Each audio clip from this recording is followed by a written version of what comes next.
episode of My Story. And if you've been watching us for the past few weeks, you would have heard some interesting story from some of our guests.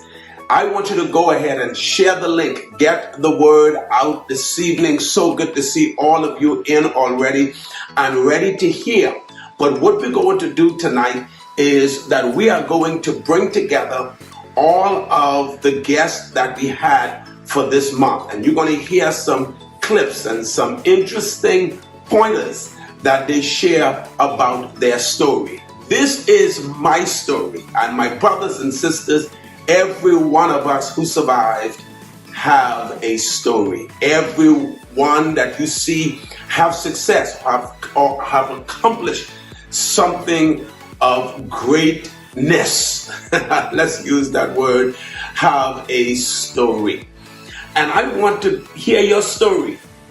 I want you to share with us your story. So what I'm going to ask you to do, please go ahead and email me, RhemaWells@yahoo.com. Go ahead and email me. Let me hear a little piece of your story, and maybe we can have you on the show as well. Because we believe that each story is meaningful not only for the person who went through it, but also for those who may be going through what they survived. That is very powerful, because the Bible said we overcame the enemy by the blood of the Lamb and by the word of our testimony. That's our story. So let's go right into this, and I want you to go ahead, once again, share, get the word out, and just sit back and enjoy. Go get some popcorn, go get a hot cup of tea or something, and just sit back, relax, and hear some clips of our former guests that was on My Story. Again, if you want to be a part of our audience, you can also come and be a part of our audience. Or if you want to have an opportunity to be one of our guests, go ahead and email me so that I can get you, and probably you can be one of our guests on My Story. So let's go right into this. Enjoy. Lakeisha Todd, so good to have you tonight. It's awesome to be here, sir. Okay, first of all, how did you transition to LWKM? How you got in my life? How you get in my wife and I space? Well, how did I get to church? How do you get to church? Well, for me, I had gotten fired from a job, doing foolishness on the job, and I had gone to a law firm trying to get some closure or get something out of them firing me. Upon me going to the law firm and not getting anything successful from the lawyer, I met up with one of your elders, Elder Beatrice McQuaid. Oh. And that woman would not let me go. She ministered to me there in the law firm, and then she took me to her job, took me home with her. And you just jumped in the car and gone with her? This woman didn't know me from the man in the moon. Yeah, but you gone in the car with her. You didn't well, know I didn't have it. At that point, I wanted to commit suicide. Oh, so, we're gonna get there. And this woman would not leave me alone. I wanted to just die, you know. Everything was going array in my life, so I just wanted to get away, but she wouldn't let me go. So she eventually took me to a park service that you used to have at an old, that's on Blue Hill Road, the old Sunshine Twin Theater where we were.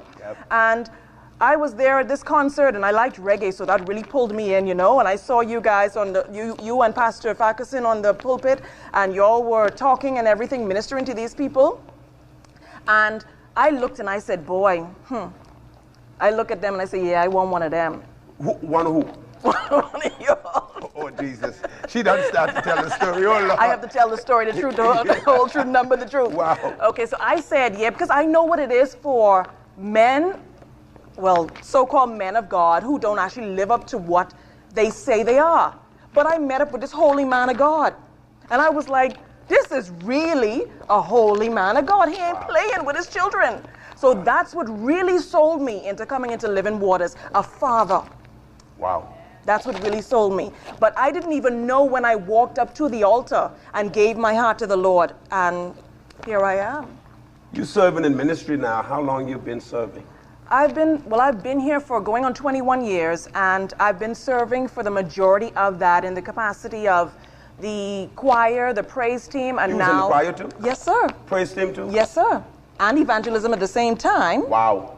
But then, God told me to narrow my focus to the evangelism team. I got you. Yes, sir. That's where you find your fella. Yes, sir. Yeah, evangelism ministry. Yes, sir. Yeah, I know the story. How long were you married? I've been married now for 8 years. We've 8 been together years. for a little over 11 years, eh? About 11 years. Boy, we didn't show you always gonna make it, boy. You know, I told you a lot. Yes. I say, boy, I Yes, know. yes. And then you know you were still on the edge. Yes. Yeah, God did a work in you. Yes, he sure enough did. Yeah, I wasn't too concerned about your husband. I figured he would have just flow. But Yes. boy, I remember that last counseling that we had, and I said, Apostle, do you think we're going to make it? With tears in my eyes, And what'd I say? and I thought you were going to say no, but I had to brace myself. But then you looked at him and you were like, yeah, y'all will make it. y'all gonna make it. Yeah, I look at him. Yes, not at me. I say, y'all gonna do it. Y'all gonna do it. Wow. Okay, share with us, share with the listening audience your experience, what you went through in relates to your children, and I don't know, just go ahead.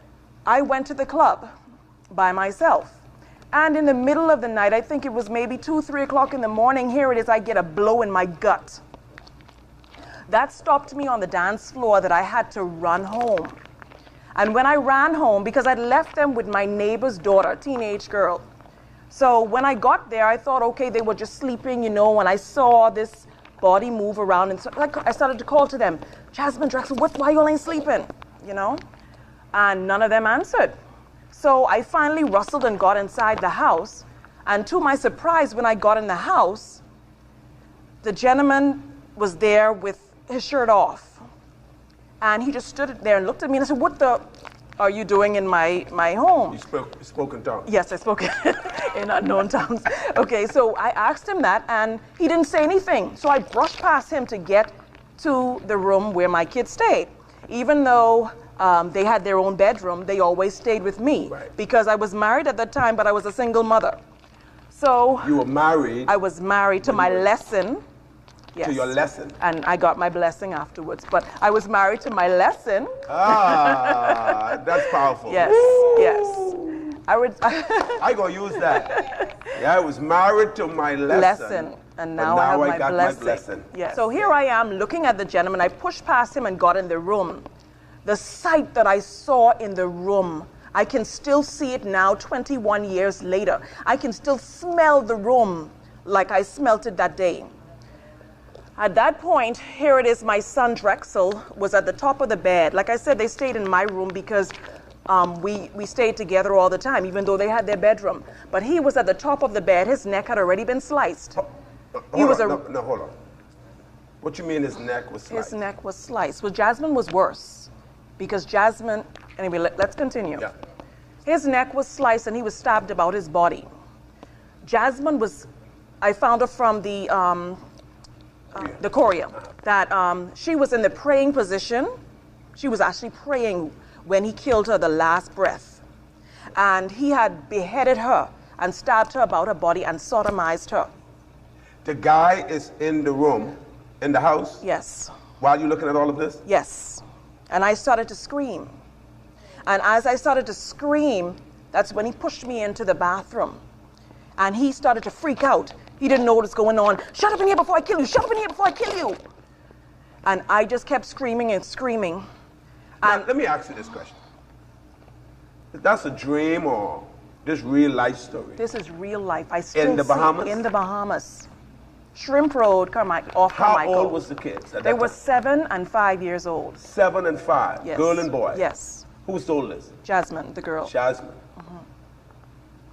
In the Bahamas? Yes. Go ahead.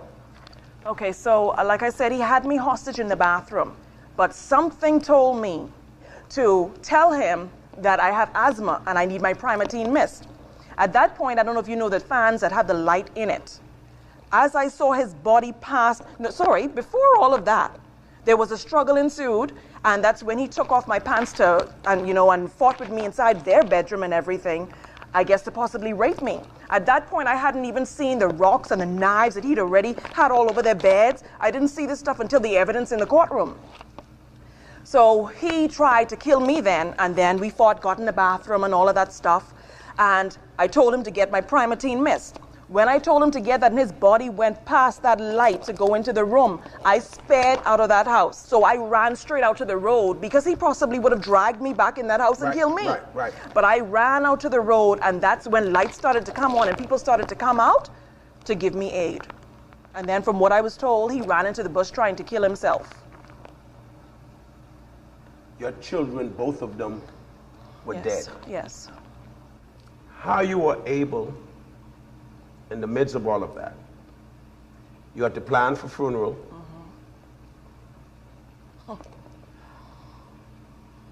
Could you imagine having to, first of all, ID them with the cloths up here because they won't allow you to see where the neck was like that. Could you imagine at the funeral home having them laid out like that? And when I touched them, and because I'd never felt a dead body or even a corpse like that, and when I felt them to feel like porcelain, I screamed in the place. Could you imagine sitting in the front of the church? I sat there so numb because I heard the talks. People said she didn't even cry. She didn't even love these kids. I heard the talks and people were telling me things afterwards. But see, there were people that knew me with my kids. There were people that knew that I left from downtown to go to South Beach to their school and sit with them to have lunch, to take things to them. People knew me from living in Salvation Army and living in abandoned homes and everything, dealing with my children. Huh? Yes. I lived in Meadow Street Salvation Army, and that's why I always take things there, because they were a safe haven for me. And that's one of my goals and one of my dreams, that I really want to have a safe home for young women or unmarried mothers. How you dealt with all of the different emotions. Did I love my children? Was I a good mother? If I was home, this would not have happened. How did you deal with all of that? When it first happened, all of my bodily fluids were not, what's the word? Everything was going array in my body. I'm talking about I couldn't think right. I used to drive along the lake and say, let me drive inside. They kill myself. It was so many different things. And I was like, you could not have been a good mother. You this and you that. And then hearing from other people, and they should have locked her up and all of these different things. But God saw it different. You understand? I knew I loved my kids. I knew that I poured into them. I knew that I was a mother and father for them. Talk a little bit about low self-esteem. Oh, wow.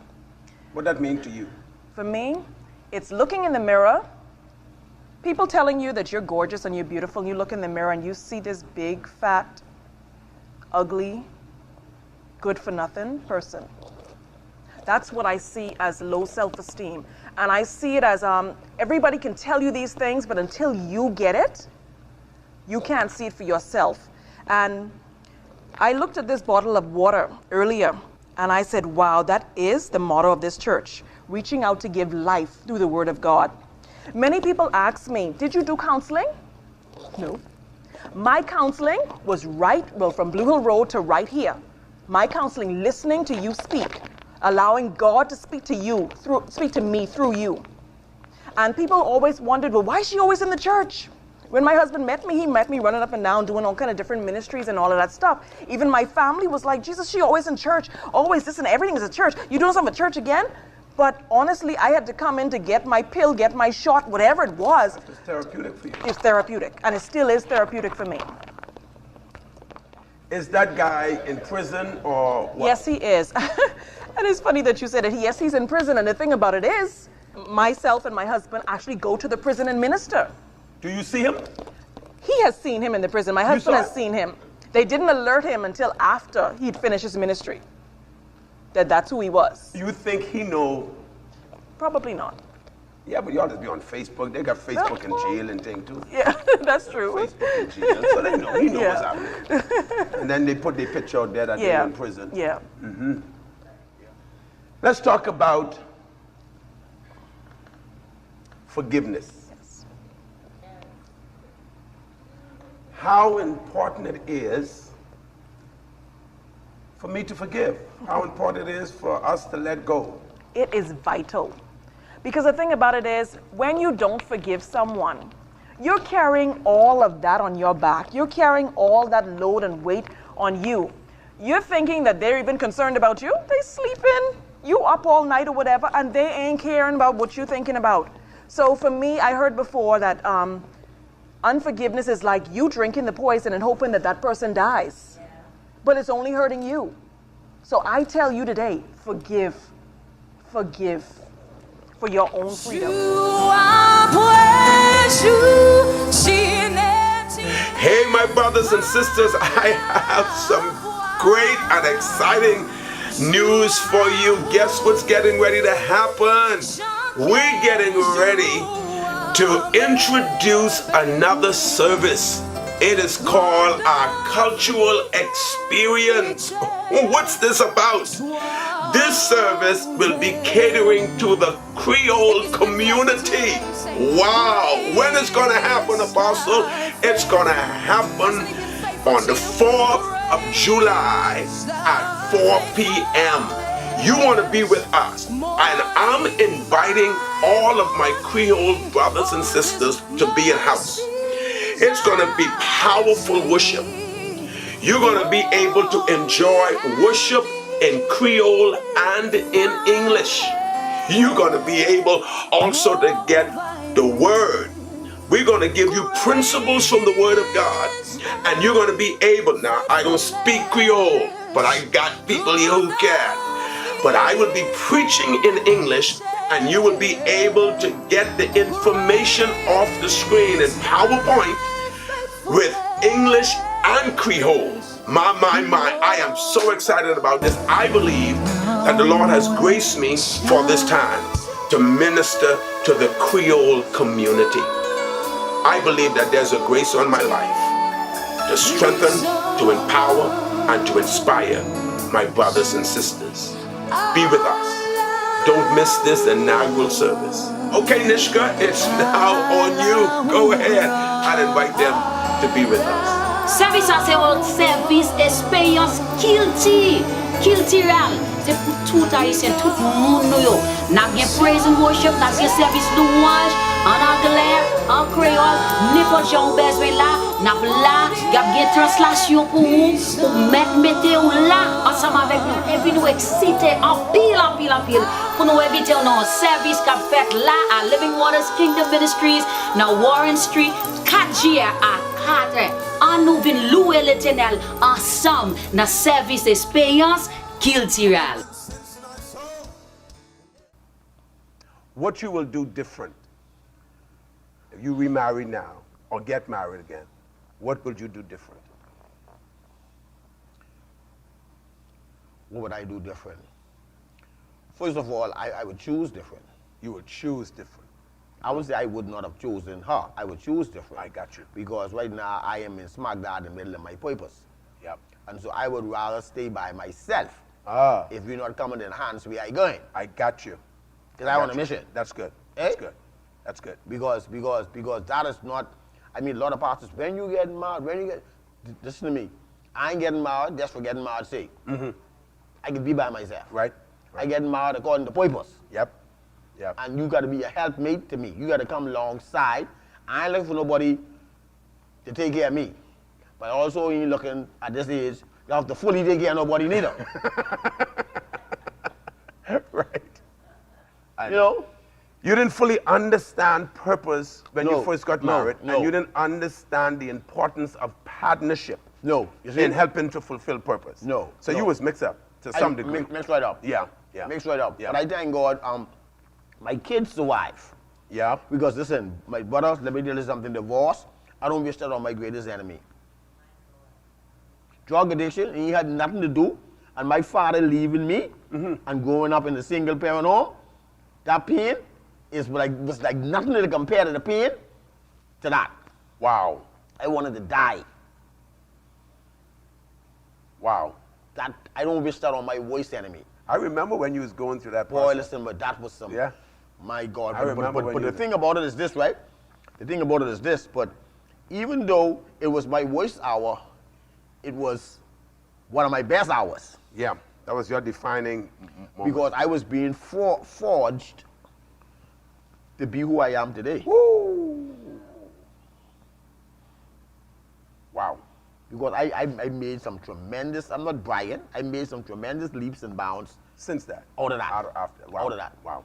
Wow. And I feel I'm more now ready for a partner more than I was then. I got you. I got you. So that might have been a rehearsal. I got you. I got you. Listen to me. You want to make sure that you share this page. Quickly share the link. Get the word out. We're getting ready to dive right into the purpose of this whole talk show. You heard the little story about the divorce and who Eric Fox is. Now we're getting ready to fulfill the real purpose of our meeting Let's tonight. go. Let's go. Everyone has a story. Wherever you see success, wherever you see greatness, wherever you see someone making a significant impact in nations, in communities, in business, in church, they have a story. And our story has a way of catapulting us to our destiny and taking us into fulfilling purpose. That's that powerful scripture that say, and we know that all things work together for good to them that love God and those who are the called according to purpose. I believe, Dr. Fox, that not until people know our story, they will appreciate our present. Oh boy, trust me. The people see you, you look good, you dress nice, you're clean, you're hanging with your boys, you're hanging with your grand, and they see you out there doing things, but they don't know your story. They see me, they don't know my story. They see this, they see the church, they see you on Facebook doing things and people following you, but they don't know your story. They see you and your wife together, chilling, going out, doing things, but they don't know your story. How you getting to challenge though? Well, I had a brother-in-law at that time who we still worked for social services. And believe it or not, I was in Oak Hill smoking crack cocaine. You know, but listen, I used to walk the streets and my God, I sleep in an old car and thief people clothes off the line and you can remember when you first hit coke? You used to hit coke or snort coke? I used to snort first. You used to snort first? Yeah. Then you start hitting. Boy, when I hit that was all over. Because I used to snort. I never hit. No, but thank God, boss. 'Cause trust me, you ain't experience that. I used to toot, but see, tooting lasts a little longer. You know, when you toot something, you can keep your pocket, you get that drink. Right. You know, so you can Right. toot all night. Right. But when you hit that rock, that's Right. a whole different atmosphere. That's a whole different scene. You ain't gonna hang around in no hotel and go dance and ain't that kind of party. You party. You believe everybody looking for you and all that. You understand what I'm saying? You ain't that kind of scene. There's a whole different scene. How old you was when you had your first? You could remember when you first hit coke? I think I was about 17, 18. And I started smoking weed when I was about 12. You start smoking weed at 12? About 12, I smoked my first joint when I was about 12. Wow. And then I started smoking then. And then I went from I was about 18. When I hold breaks, I was like 24. And then I had this opportunity came to me. I just knew. You know when I was in the atmosphere and around certain people that I knew I should not have been there? Mm-hmm. Because these people were like comfortable where they were, a lot of them died. I can think about this, but all of them dead. Wow. You know, when you are persons who are just comfortable with that kind of life, I just wasn't I just felt that there was more to me than where I was. And I was not going to die in this situation. And I remember one day we were down in the yard in Oak Hill, and we were smoking and was snorting. We had a lot of drugs in. And I heard this car. I had this car pull up. But we couldn't see the car because we were down here and with some houses up here, but there was a road run this way. And I walked from the back there. And when I walked, that was my brother-in-law and my sister. And she said, man, listen, man, we come for you. I jump in the car. And I never gone back. That's 33 years ago. And I never gone back jumping. Nobody know where I gone. And she took me to her house. I recuperated there, and then I went into the program. I spent 4 months in the program here, then Teen Challenge here. I spent 4 months here, and then I was transferred to Pennsylvania. Teen Challenge in Pennsylvania. First time I ever left the Army, first time I ever went to the States. They flew me into New York. We spent the night in New York, and they drove me up to Pennsylvania. on a big hill, snowing. And then that's when I started my journey. That's where I got my deliverance. I went back to school. You ever relapse? I never no relapse. You never had no relapse? I never had a relapse. Never. I never went back to smoking no coke. Never. I mean, I took persons to teen challenge Yeah. and they then relapsed a couple of times. I ain't never relapsed. I ain't never gone back to smoking never. I never have no desire to smoke no coke. I see coke, you can sock it up because the church will make it different to me. Never had a relapse. Never even had thought about it. Even when I went through all my divorce and different problems I went through, that never crossed my mind. Never crossed I your thought mind. about killing myself a couple of times, but I never thought about smoking no drug. Never. I never had a relapse. Never. What's your experience in teen challenge, dealing with so many? Boy, listen to me. It has changed over the years. Okay. But listen to me. I realize you have to be steel and wool. Right? And because of my past and where I come from, I have a tendency to be, people take advantage of me a lot. Okay. But that's okay. That's okay. That's okay. You can take advantage of me because you can lose because I can be right here.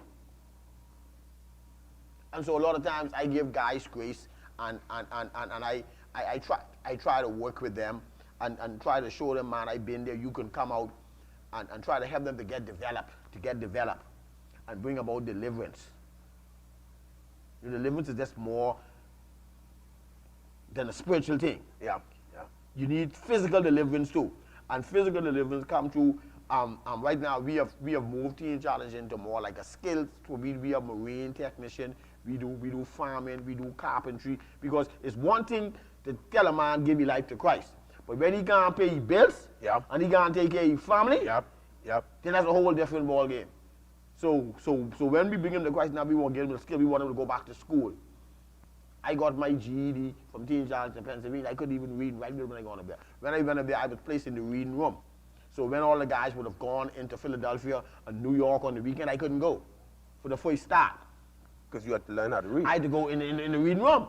And Wow. they come 3 or 4 o'clock in the morning with flashlight. So all of my private time, I had to spend in the room. And I was determined to know. I didn't write a book. I didn't write a song. You write a song too? You never hear my song? No. Listen you can to sing. a story about a rough little kid who grew up the hard way. I sure did, yeah. I was very rough as a rock. By the way, my name is Eric Fox. Stop it! That's my nickname. You don't remember the song Geo and Fox? No. You got to You tell don't me remember Geo that. and Fox? No. I still have the cassette tape up in my office right now. Man, I got to listen to that. So, with your experience, we have persons who are watching us who have son, daughter that they know may be on drugs. Some may not know that their children is mixed up in drugs. What's the signs? What to look for? What do you tell a mother to look for? What do you tell a father to look for? This is the reason why it's so important that we keep marijuana away from adolescents. Keep marijuana away from adolescents. Young persons. Right, yeah, of because course. when the mind is not fully developed, they are older persons. Well, marijuana is a psychological drug. They are older persons who already have, because they've been around a while, they have some certain disciplines. For the adolescent, their whole life is getting thrown away. Yep. If they used to hang with decent people, the whole company change it. The whole company change it. They won't hang with, whole thing change it. Their sleep pattern different. They eating all your food. Yeah, eh? yeah. And then their hygiene change. Wow. It's right there. It's right there. It's right. Some persons, some people want in denial. Yeah. But it's right in front of you. Their whole mindset change because what it does, it comes in and it shifts their whole. It messed them up. You used to thief from your mommy? What? Only reason why I ain't carry the fridge because I couldn't lift that. My mommy, my sisters, them, I put this, listen to me, boy. I carry everything, all the jewelry, all the bag, all the ASO money, anything I carry. I don't care. I walk through the house and eat. Anything I can carry, I carry. You know what time I've been in silence? I've been in silence for 5 times, you know. Sandalins. I was in Why? maximum security. I spent 16 months locked down in isolation in maximum security, you know. with the real crazy people. I escaped with sandals before. I jumped the fence. Who put you in sandals? My family them, my mother them. I was the mentest man. What would you say to a mother? I feel this right now because you already start to go in that vein. What would you say to a mother or father who have a child? They're working with that child. They're doing what they need to do. They probably might have the child in sandals already. They might have already took the child to teen challenge. What would you tell them to encourage them to, I mean, because you and I, we came out. First of all, I can Thank God. tell you this. Don't give up on your child. Eh? And I can, this is my philosophy. Yes, you sir. got to pray. Yes, and you sir. got to, listen. Yes, sir. Now Talk the to them. fruits of the Spirit is love. You got to love that child. You mightn't like what he's doing, but you got to love them into this man. God is love. That bunch of rebuking and carrying on and acting stupid and things like that. If you, listen to me, first of all, a young man who's using drugs, first of all, he's covering up something. He's trying to medicate some pain. So now, you kick him out, you run him, you send him out there to the vultures, you hurt him even more, now he can need more dope to medicate his sin. Wow. Wow. Huh? You might not like what he's doing, but that's your child, man. And if you pray constantly, and you keep on praying, you will see results. Weeping may endure for a night, but joy coming in the morning. Say it. Yes, sir. Joy coming in the morning. Don't give up on your children. Don't let nobody tell you nothing. Don't get no bad counsel from these people. That's your child, and you got to stick with them and work them through this. Join us in any one of our services every Sunday at 8 a.m. and 10 a.m. Leadership is the ability to clearly understand and articulate the vision. Leadership is the confidence to be out in front, watch this, and show the way to the fulfillment of the vision. Leadership is the ability to convince people to follow as an act of their own free choice. That means leadership is not manipulation. Leadership is the desire to help people develop and pursue excellence. God always raised up leaders who always got the next person or the next generation next to them. Let's go to the top together. Let's rise together, and nothing we will not be able to do. Our Rhema midday services every Tuesday and Wednesday at 12 p.m. Stream with us every first and third Monday on ILTV.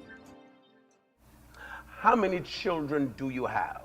Well, I have 6 children. I have 4 that I give birth to, and the other 2 are my grandchildren. But if I pay your school fee, you eat my food, and wear the clothes I buy, you belong to me. So you own your children. Yeah, they're mine. Yeah, so I have 6. Grandparent, I ain't no grand yet. Yes. Lord, do it, Jesus. Yeah. What do Madeline do for a career? What do you do? So I'm a licensed real estate agent. I work with Damiano Sotheby's International Realty, and I also have a store. I sell hair. So I'm an entrepreneur as well as a real estate agent. Ah, so you hope my wife be getting them things? Absolutely, I hook her right up. So talk to us. I'm going to sit back and we're going to listen to your story tonight. Amen. Amen. So talk to us. So my name is Madeline Louise Nesbitt. I was born in Freeport, Grand Bahama. And my mother has 5 kids. I'm the eldest of 5. The eldest of 5? Yes, she has 4 girls and 1 boy. And I was born in Freeport, but really I'm from 8 Mile Rock. I'm from 8 Mile Rock, right? Yeah. So I guess it all started for me when I got pregnant at age 14. What? Yes, I got pregnant at age 14, and that's when I had my first baby. At the age of 14? I got pregnant at 14, but when he was born, I was 15. I was 15 years old. And I had his name was Barry. Barry has since gone home to be with the Lord. He was born with sickle cell disease. Okay. You and him look alike. Oh, yeah, that was my sparring partner. partner. Yes. He looked like you, boy. Yes. And 11 months later, I had Quintina. Right around 16 years old, I had Quintina. Then at 19, I had Shavannah. And age 23, I had Samuel. So I Hold on. You taking note, Angela? 14, you had the first one. Yes. 11 months later, 16, you had the second. Quintina, yes. And what? 19, I had Shavana. 19, so you had a 2-year break there. Uh-huh. And then what's the next age? 23, 23. I had Samuel. You took a longer break and then you had Samuel. Wow, Jesus. Okay. Yeah. Were you married? Never. I wasn't married. No, I wasn't married. So I had 4 kids. All of my kids had different fathers. Oh. And Martha, you ready for this? all of my kids have different fathers. And once I had these kids, I didn't know what I really wanted. But I knew that I had to do something for these children, you know? And so I had these kids, I had to drop out of school and I had to get a job now to help to take care of my children. Right. I couldn't put that responsibility on my mom because she was only able to do so much for the 5 kids that she had. So I knew that I wanted to give them 3 things. I wanted to give my kids God, which is a firm foundation. I wanted to give them the absolute best education possible. And then I wanted to introduce them to the world, you know? So I always had this thing about speaking into the lives of my children. I always had faith. From I was a little girl, I always had faith. I always believed. I was just real strong. I mean, I remember growing up in 8 Mile Rock, I would just do all the stuff the boys would do. Like I never wanted to play with the girls. I always wanted to play with the boys. When we were small, we used to pick up bottles and sell them to Mr. Martin. And I remember, I think he used to give us like 25 cents for a case of the empty bottles. Yeah, that's what we used to sell, Yes. bottle and thing. Make And so if the kids across the street had 30 cases, I had like 50 cases. You know, so I was always a worker. Like I always worked really hard. And after having my kids and wanted to be able to provide for them, that went into overdrive. What I realized early, what helped to shape me into even more of a worker, was I realized that I was not going to get help from their fathers.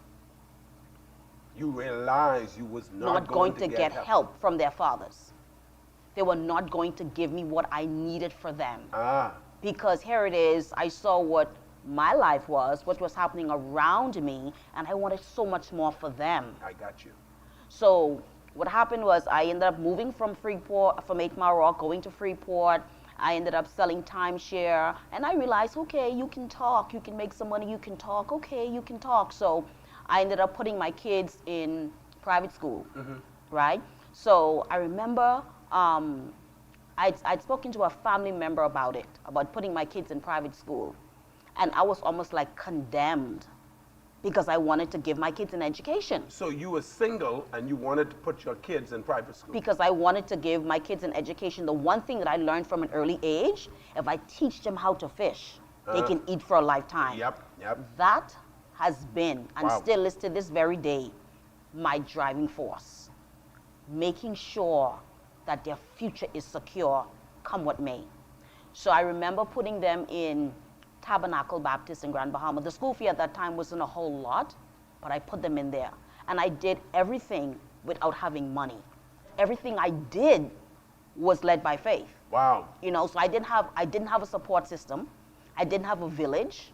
All I had was just Maddie and my belief in wanting to give these children that I had a better opportunity than I ever had. So what I did, the first thing that I did was I took responsibility for my actions. I didn't blame anyone for me having these children. I didn't blame the children. I just decided that, you know what? I have to make something happen for these children. Where were their fathers? You had 4 children, 4 with different men. Where were their fathers? I mean, at least one should have been. The oldest, Barry's dad, he was on drugs. Okay. All of Barry's life. He really caught himself maybe about a year before Barry passed away. Wow. And Barry was 27 when he passed away. Wow. So as far as their fathers were there, especially my daughters, like they have a relationship with their dad, and they have a relationship with their dad's family, you know, and But as far as their father stepping up to the plate and helping me, Yeah. you know, with the school fees and helping with their future. As a matter of fact, I asked one of their fathers to help me pay my daughter's school fee, and he said to me that he didn't go to private school. So, you know, I understand. yeah. So that's what I never asked again. Wow. I never asked again. So I knew, in a way, I thank them for not helping me. Yeah. Because Yeah, they pushed me all the way Yeah, to the top. they push you. Yeah. You know? Wow. So I came to Nassau 21 years ago. I came March 17, 2011. I came with 5 bags, $300, and nowhere to live. Madeline, let me ask you this though. You had your first baby at 14. I did. When did you go to school? Did you finish school? I didn't finish school. I dropped out in the 10th grade. Oh, you something like me. Yes, They sir. couldn't handle us. We was too smart. We had to leave. I don't say I dropped out. I say I just left. I was Yes. too smart for Yes, RM, so yes. I just left. Yes, I didn't graduate high school. Wow. I didn't finish. I couldn't finish at this point because I had too many kids. I had to Yeah. go to work and I had to figure out how I was going to take care of these kids. Wow. So after relocating to Nassau, I realized that, you know, I could do this. I realized that I can do this. I always made a lot of money. I work really, really, really hard. Anybody that worked with me in timeshare knows that June, July, and August, Maddie coming first because I have to pay those school fee. Everybody knows that if you're working with Maddie, if your paycheck is 10, Maddie own is 25. Wow. Because I come to work 7 days a week. Even here, I've been in Living Water since Samuel. When I came to Living Water, Samuel was 8 years old. Yeah. He's 25 now. So Sammy, he grew up here in Living Waters. Yep, So yep. I would come here to the early morning service and go to Atlantis. Yep. I worked 7 days a week. 7 days a week. Because I had to make sure that those school fees were paid. There were times when I didn't have food for my kids, or there was time when it was just enough for them. You know, there were times when we were evicted. There were times when the light bill, I didn't have money to pay the light bill. There was times when I had to go to court because I couldn't pay Furniture Plus. You know, so we had our valley experience, but we had victory on the mountaintop as well. Mm-hmm. Sammy, he found a school, IMG. I searched the school up. When I called the school, they tell me $60,000 for the year. I was like, okay. 60. Yeah, but then at the end of the day, it cost me $84,000. Wow. I paid that cash. I paid $84,000 to IMG cash for my son to go to school. But listen to this. I had Sammy at IMG. Quintina one way, Shavana another way, and I'm one way. Yeah. So simultaneously, I'm taking care of 4 different households by myself. Making sure that everybody have what they need. You remember what your budget was like a month? Apostle, more than $10,000 a month. Okay. More than $10,000 a month. I've made the money. I work hard for the Yeah, money. yeah. But my focus has always been those kids' school fee. And I'm at my best. I'm at my absolute best. I'm at my peak when I know that I have to pay my kids' school fee. Like nothing else matter. Yeah. Nothing else matter. I get that fuels my soul. Yep. I get that boost of energy that, you know what, these school fee has to be paid. You was convinced and you felt that they had to do better. I had, listen, in my soul. Yeah. In my soul. Yeah. There were times when, you know, people say my back is against the wall. My back never was against the wall. My back was through the wall. Because when you need 500, I need 10,000. Yeah. Right? Yeah. And my circle of friends who have $10,000 to lend me, you know, they may have won $300 or $400, Yeah. but I need thousands of dollars. Right. You know, I needed thousands of dollars. I remember when Sammy was at IMG, he left there in the 11th grade. I sent him to Connecticut, and you know, I sent him to Connecticut. He graduated from Connecticut, but while he was there in Connecticut, it was like the money just dried up. The money dried up. I'm telling you, now it's time for him to graduate, right? Mm-hmm. Now remember, this can be the first male in my family to graduate. Yep. So now the devil don't want this to happen. Yep, So yep. now I'm in a fight for my life. Yep. Okay? So now I took everything out of my closet and I turned my closet into my prayer room. I had to get on my face because I was in a fight for this young man to graduate high Yep, school. wow. No money. No money. I'm telling you, all the money stopped making. I went from having hundreds of thousands of dollars in my account to nothing. Trying to figure out how am I going to do this. There was a man in the office. He was the devil himself. He would call me to taunt me. Your son got to come out to school. He got to come home. You got to make the reservation for him to come home. But no matter where the devil is, there's always an angel. I'm telling you, there was a man there by the name of Mr. Quinn that loved Samuel. That loved Samuel. I prayed, I said, God, please help me. Please help me. I went to a friend. I borrowed $4,000. This time, listen, all the bills are due, everything back up. I couldn't put this money on no account. Because if I had to put that money on any account, that money gone. I called Sammy. I say, Sammy, I put $4,000 on your account. Go pay your school fee. Sammy say, okay. Monday, I get a call from the school. The school fee ain't pay. I called Sammy.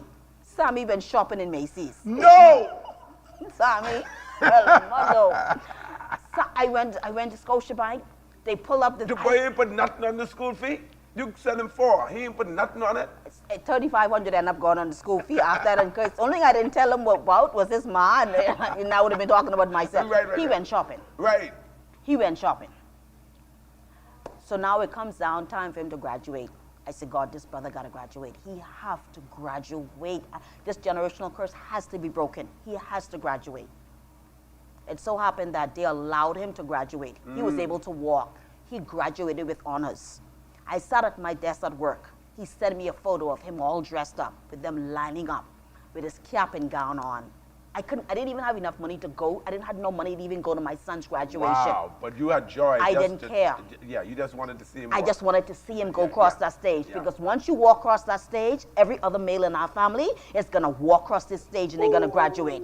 So it was important for me for him to go across that stage. So he went, he graduated with honors, and he came home for the summer.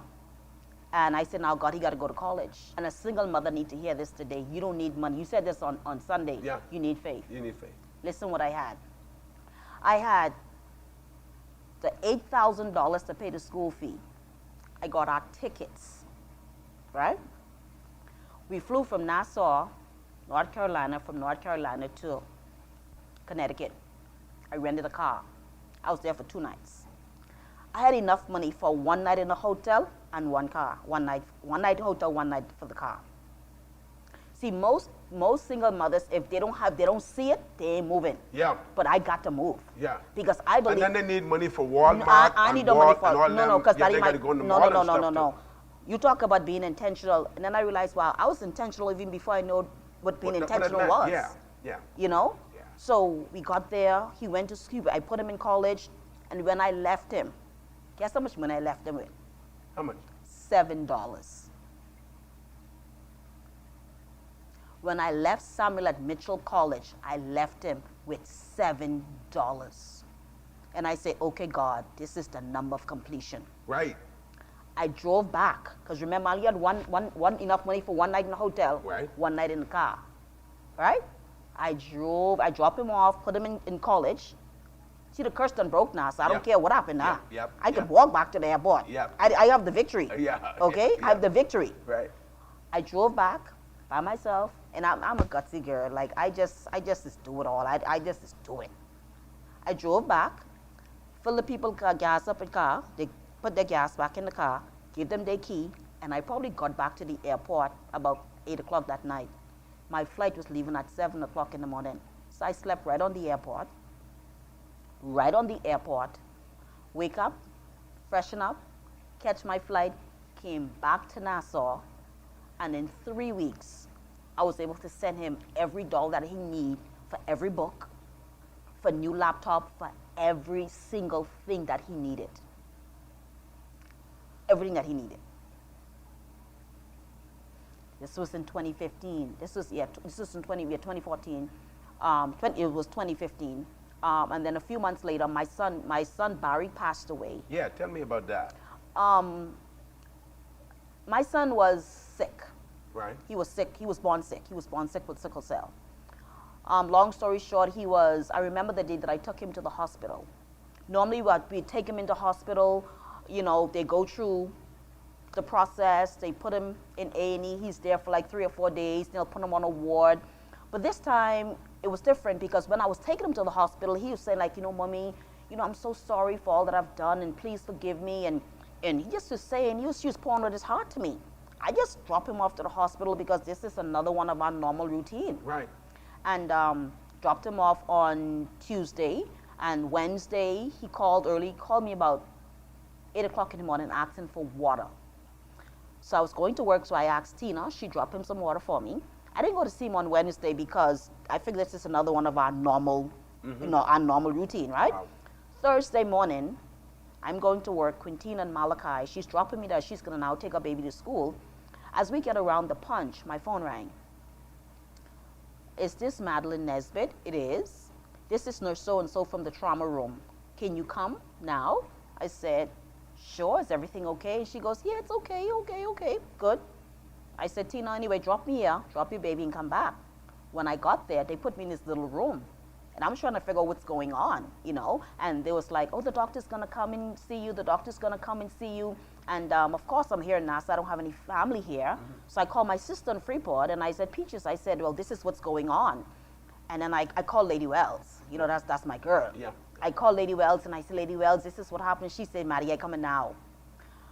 By the time as Lady Wells got there, they had already told me that my son passed away. Ooh. Right? So we went in, me, Lady Wells, and my daughter, we went in, we saw his lifeless body on the bed, and, that was it. That was it. So he left me, at the time of his passing, he left a 4-year-old son, Dante, but Dante's mother passed a year before, when he was a year old. Wow. So both of his parents passed away. Oh, so you was Dante mommy. I left him home with the puppy.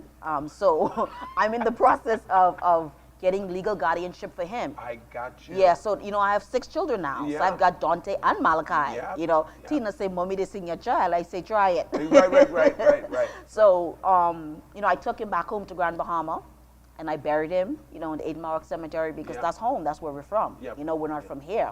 Yep. That's where we're from. We're not from here. So How you felt, though? You felt guilty? How you felt? I mean, because, as a mom, you would drop him to the hospital. He'd take care of himself. He'll come out. No, I would drop him to the hospital, and he's in A&E for about 3 or 4 days because there's never any beds. Right. So, and I would go there, check on him, take him whatever he needs, and then they'll put him on a ward.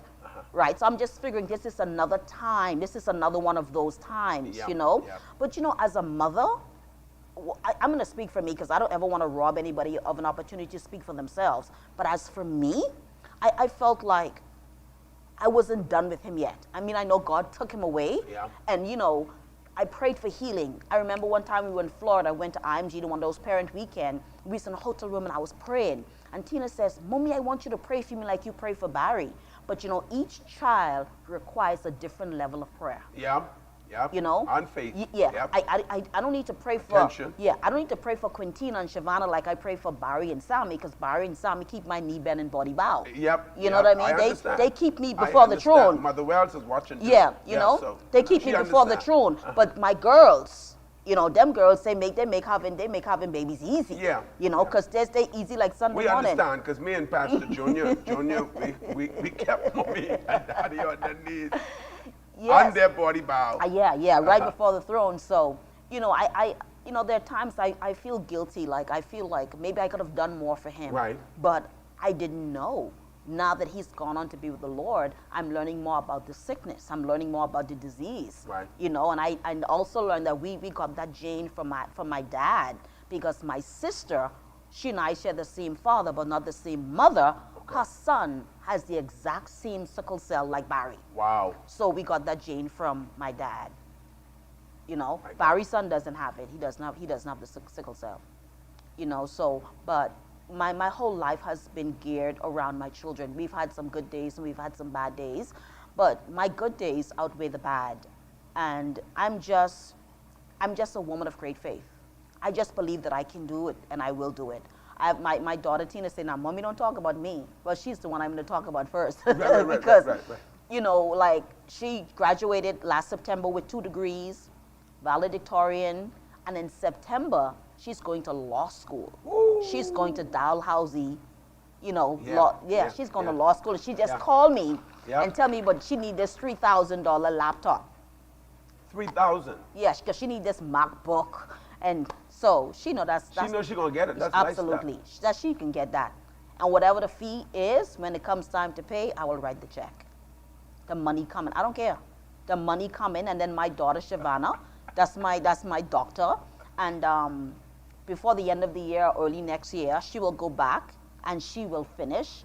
And as we sit here in some hospital somewhere around this world or in the Bahamas, of course, somebody PA system, they will say paging Dr. Gardner. I know that's right. I know that's right. So I know that's right.